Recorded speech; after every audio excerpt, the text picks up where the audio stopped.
পৃথিবীর সবচেয়ে নরম জিনিস হচ্ছে মানুষের মন। এটা ভাঙতে কোনো পাথর বা হাতুড়ির প্রয়োজন হয় না, সুদূর মুখের কয়েকটি অবহেলিত ভাষাই যথেষ্ট।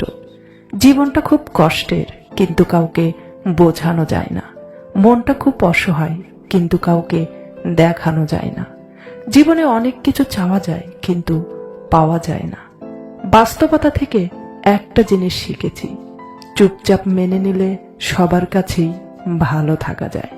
নিজেকে অনেক পরিবর্তন করতে হবে, বাস্তবতা মেনে নিতে শিখতে হবে। পরিচিত মানুষের সাথে কম মিশতে হবে, কম কথা বলতে হবে। অল্প পরিচয় কাউকে বিশ্বাস করা যাবে না। আল্লাহ ব্যতীত অন্য কারো কাছে কোন ধরনের আশা করা যাবে না। যদি কখনো অহংকার আসে, কবরস্থান থেকে ঘুরে আসো। সেখানে তোমার থেকেও সুন্দর এবং ধনী জ্ঞানী মানুষ শুয়ে আছে।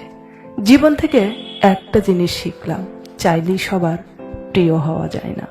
মানুষ তখনই একলা থাকতে চায় যখন তার সাজানো স্বপ্নগুলো চোখের সামনে ভেঙে যায়।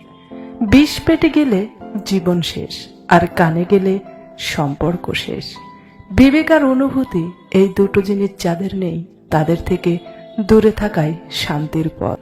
কার ভেতরে কেমন মানুষ লুকিয়ে আছে সেটা শুধু সময় বলে দেয়।